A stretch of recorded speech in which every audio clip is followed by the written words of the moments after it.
God, you be totally out of the situation. We say and pray. Amen.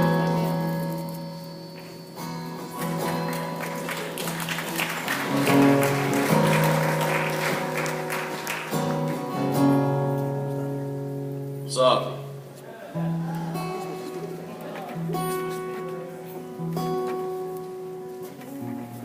Alright, thank you, Eddie, for letting us do this. This was all last second. This has not been planned out at all. Since 2 weeks ago. So we got it all together. I chose this morning to speak on a subject that is going to interest you because I've been alive 18 years and been taught about it maybe 1 or 2 times. And just a little bit. I'm talking about hell this morning. What is hell? What's going to be like the details? Because I took the liberty that I asked my fellow students what hell was. And number one thing I asked them to see is who's the king of hell? And 95% of people said that Satan's the king of hell. That Satan is over the punishment. It's not his punishment, it's your punishment. You go to hell. Well, first of all, I'm going to clear that up. Hell was created for Satan, not us. Okay? So, God is actually the king of hell. It's fact that people started rebuking hell and saying that hell isn't even existent anymore. The statistics are 35% of Baptists, 54% of Presbyterians, 58% of Methodists, and 60% of all Episcopalians do not believe in hell at all. And people don't know this, but the Bible talks about hell more than it does talk about heaven. Why does it talk about this? I believe because it doesn't want you to go there. Okay? Jesus specifically talked about it 19 of those times.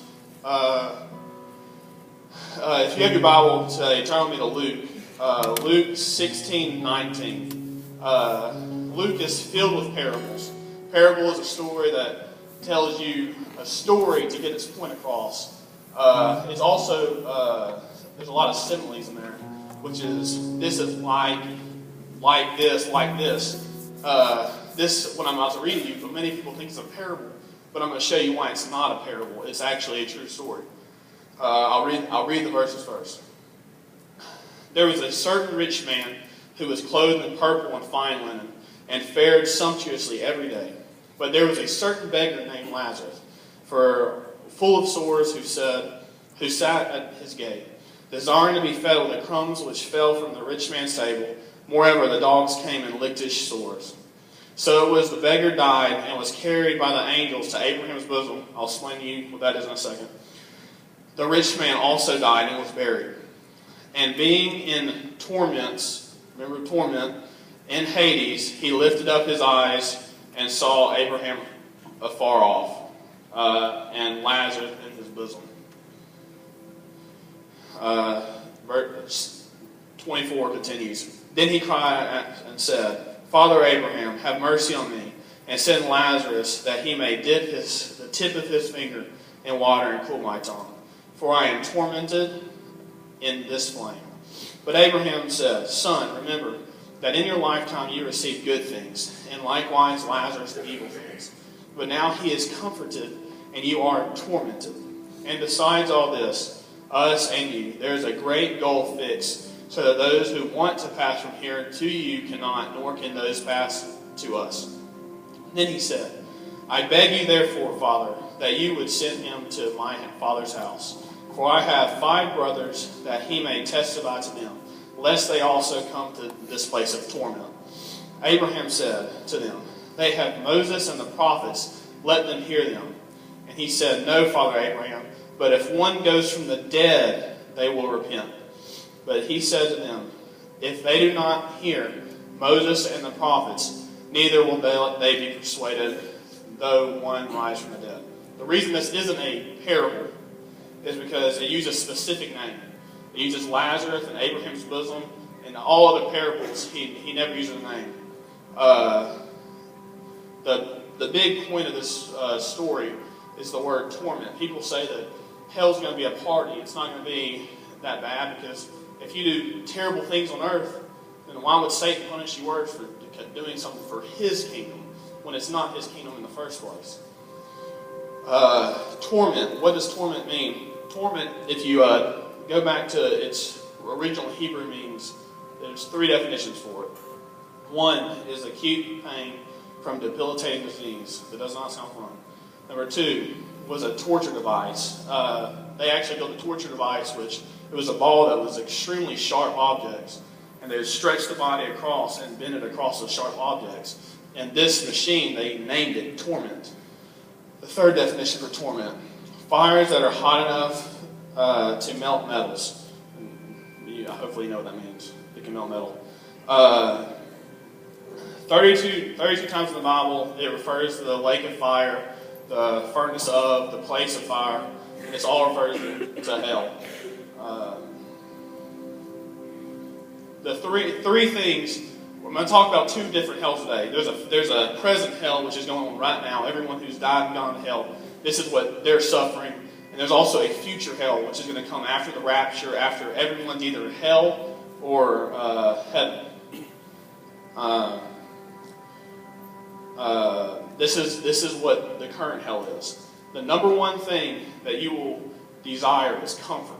As we see in this verse, Lazarus didn't say, dip your whole finger or your hand in water. He just wanted 1 drop of water to quench his thirst. Why? Because if you're on fire, you want to be comforted. You want to be how you were. So this is what you're heading towards. The number 2, he expresses concern. In hell, you're able to think.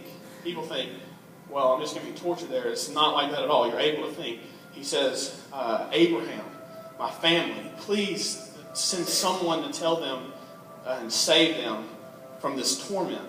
I would imagine if I were to go to hell right now, if I was living that kind of life, one of the things I would think is, someone go tell my parents about Jesus. How is something that is this easy to avoid not being taught? Okay? So this is what you're thinking of hell. You're going to worry about the people who you know who are lost on earth. 3rd thing, he seeks consolation, which is, he doesn't say, let someone go talk to them. He says, let someone rise from the dead. He wants something supernatural to happen, something that doesn't happen to everybody. He wants for someone to raise from the dead and go talk to them and try to persuade them. And Abraham is very clever with his wording right here. He says, if they don't listen to Moses and the other prophets, then they will not listen to any supernatural act. Well, obviously, Moses and all the prophets were all alive at the same time. Moses composed the first 5 books of the Bible, and the prophets, it's all called the minor prophets, they wrote the rest of the Old Testament. So he's saying, if you don't believe the Old Testament, you will not believe anything I show you.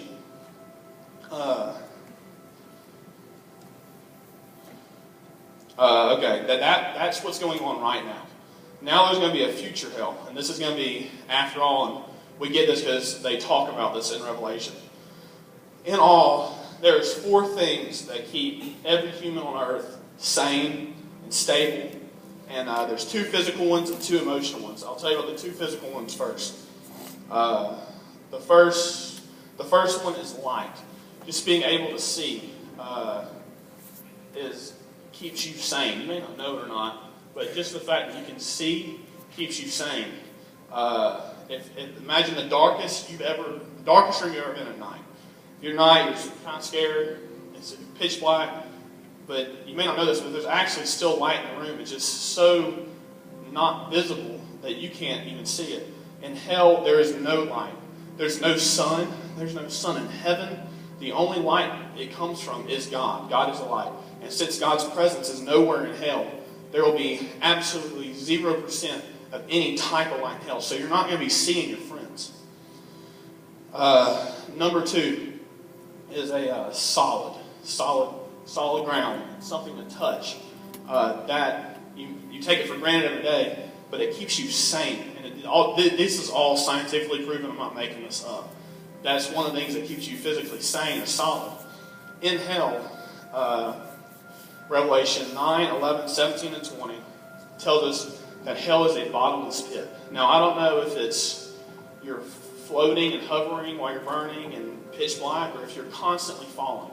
That it's not specific, but there's no bottom in hell. There's no walls. There's no solid. So you'll never touch or see anything. There's two emotional traits of hell that are not there that keeps you sane on earth. The first one is rest. And again, we take this for granted, but one of my favorite things is rest. If it's weekends, I will sleep in. If you're going through a hard time in your life, if a loved one dies, what do people tell you to do? Go home, get some rest. It's not because they just feel like telling you that. It's because rest actually works. If there's something, if you're going through a struggle in your life that's terrible, what do you want to do? You want to rest, because rest can get you through your struggle. There's no rest in hell. Hope. Hope's number 2 emotional trait. There's always hope on earth. No matter how terrible you get, no matter how sinful you are, no matter what circumstance you get yourself in, there's always hope. Suicide is something that people commit when Satan tells them that something that is true in hell is also true on earth, and tells them that there's no hope. As long as Jesus Christ is alive, there is always hope, no matter how terrible of a situation you get yourself in. Hell is a hopeless place. Revelation 14:11. And the smoke of their torments ascend forever and ever, and they have no rest day or night. There's no hope in hell because it is for eternity. You can't even wrap your mind around eternity. After you're burning and falling for 10,000 centuries, you will think, and you're able to think still, that you have not lessened 1 second off the time that you've spent there.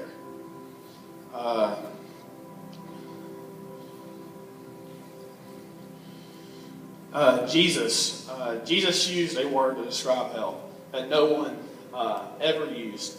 And he said, hell is like Gehenna.